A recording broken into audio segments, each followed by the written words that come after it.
Saan ba tayo? Dumito muna tayo kay Marcoleta. Ano?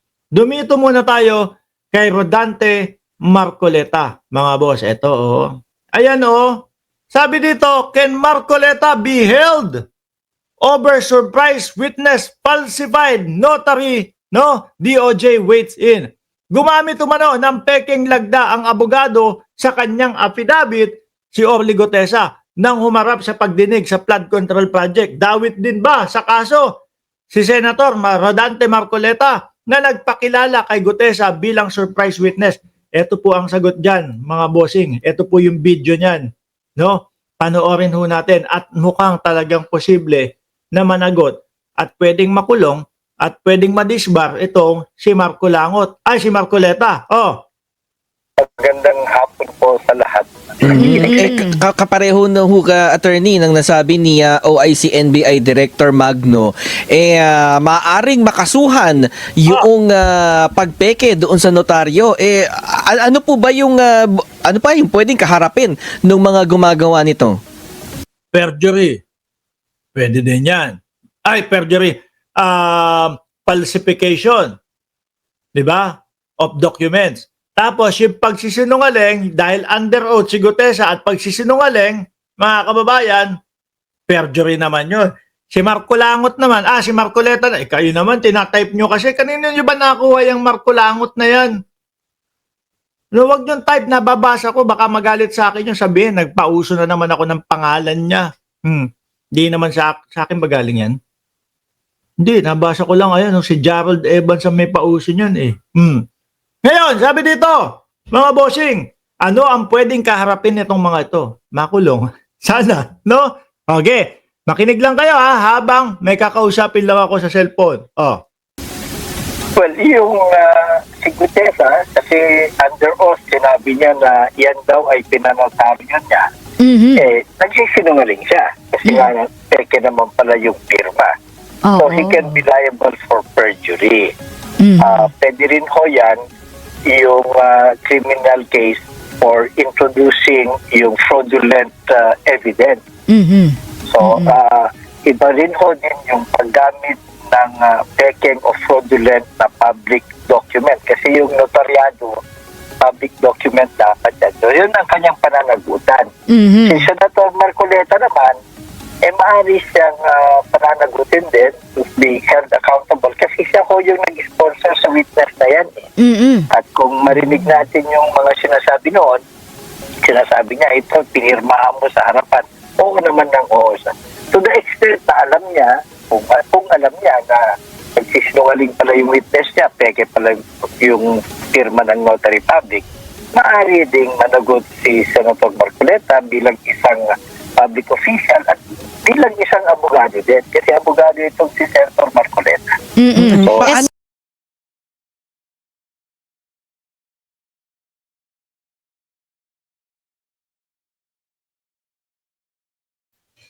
Nanto, salita ako ng salita.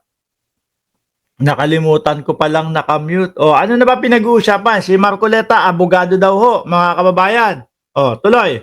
Ano po yung sa kanyang knowledge sa fraud na nangyari. sa papaano po siya mapapanagot? Ethics complaint po ba o pwede siyang kasuhan? Baka disbarment pa nga yan kay Marcoleta di ba? Pwede ho siyang kasuhan. Hindi naman immune from suit ang mga senador. Pangalawa, bilang isang abogado, kung alam niya na merong depekto yung pagkanotaryo, hindi dapat niya yun pinesenta. So, Yun. Parang sa nakikita natin, mga boss chief mo, sir, ang may pakana talaga ng paglabas nitong si Gutesa, si Defensor at si Marcoleta. Tuloy. it really depends kung to what extent ang kanyang kaalaman. Magbibigyan naman sila ng due process. Masasagutin naman sila kung sakasakaling ihahabla sila o they're held accountable. So, ibig din bang sabihin, Attorney Cayosa, na meron na rin questionable na rin, no? Yung kanyang salaysay, kumbaga, yung credibility nito nga kanyang pahayag.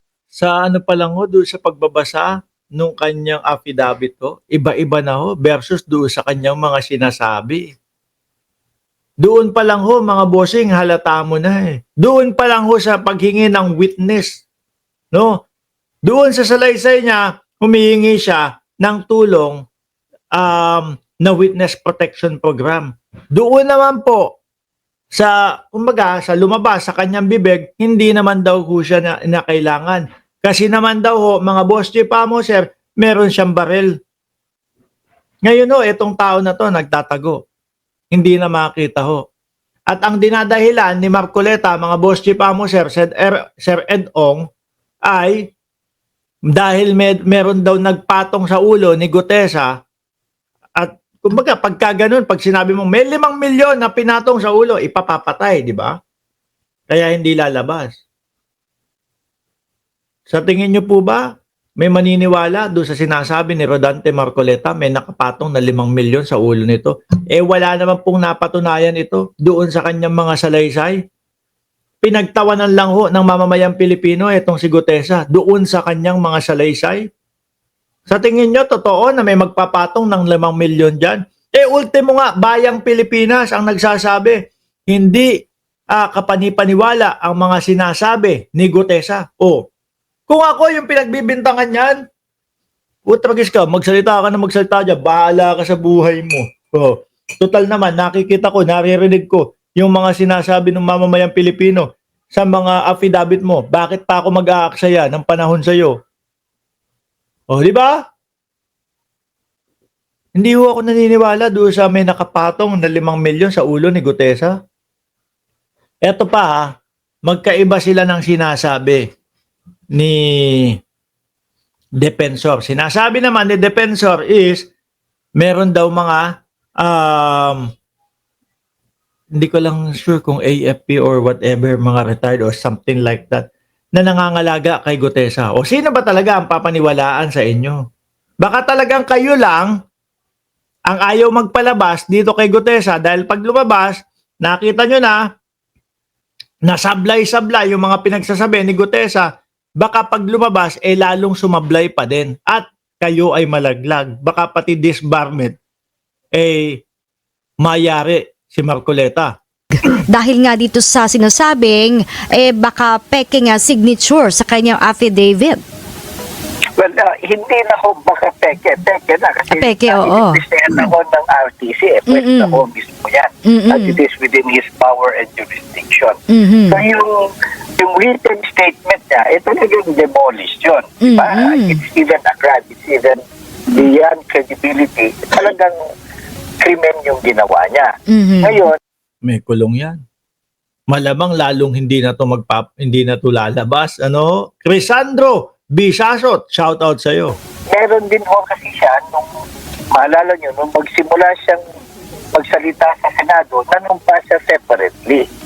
So yung salaysay niya dun sa Senado, yung kanyang oral testimony, under oath din yun. That's another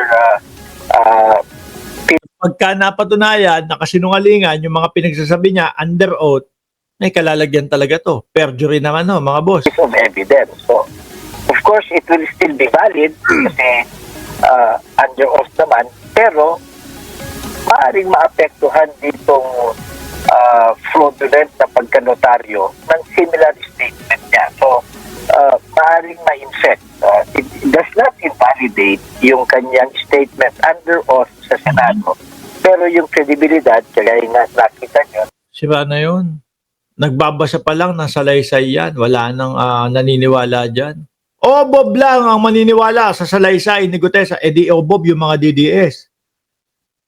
Mukhang gusto nga gawin nilang panibagong panibagong bayani itong si Gutesa. Ang dami na nilang naging bayani, Yung dati, unang-una si Maharlika. Sumunod si Harry Roque. Sumunod si Cal Morales o si Morales. Sumunod si Kiko Barsaga. Sumunod, eto naman si Gutesa. Lahat to palso no? Mabanggit, no? Maaaring mag-suffer. So sino po yung sino po yung kasi if I'm not mistaken yung naging pagpapasya ng Manila RTC Branch 18 ay tinatanong niya yung DOJ kung ano ba kakasuhan ba to itong si Gutesa. So Kasuhan na yan! nasa DOJ po yung pagpapasya kung kakasuhan itong si Gutesa. Well, pwedeng DOJ, pwedeng Supreme Court kasi pwedeng sa abogado, sa Marcoleta, pwedeng Supreme Court, pwedeng IBP, pwedeng DOJ. Yung pag-introduce ng fraudulent na notarized document.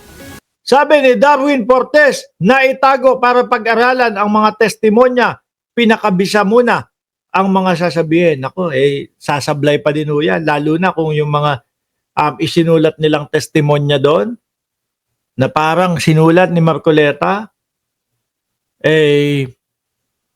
siyempre ho, magagaling yung mga nag-iimbestiga, lalo na si Senador Ping Lacson ang mag-iimbestiga, mga bossing, sa susunod na mga pagdinigo ng Blue Ribbon Committee sa parang ang petsa November 14.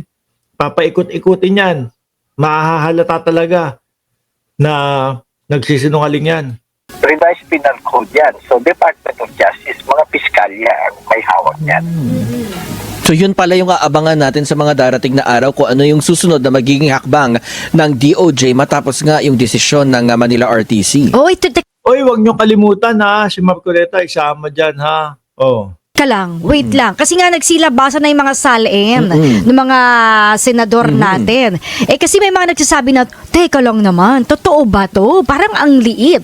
Parang Oh, ayan, napag-usapan na ho natin yan kanina mga boss chief amo sir. So, ngayon mga kababayan, mamayang alas 12 in punto, abangan nyo po kami dito sa Birahan PH mga boss chief amo sir. Extended at pag-uusapan natin ang tungkol sa mga bagay-bagay na politika. Nandiyan po, nakapin po yung Birahan PH, kaya po anong gagawin niya? Pindutin nyo lang po yung nakapin dyan sa taas, ididirekta na kayong pumunta o papuntahin doon sa Birahan PH, pindutin nyo yung subscribe para pag nag-uumpisa na po tayo mamaya, ng live sa Birahan PH, kayo po ay ino-notify ni YouTube.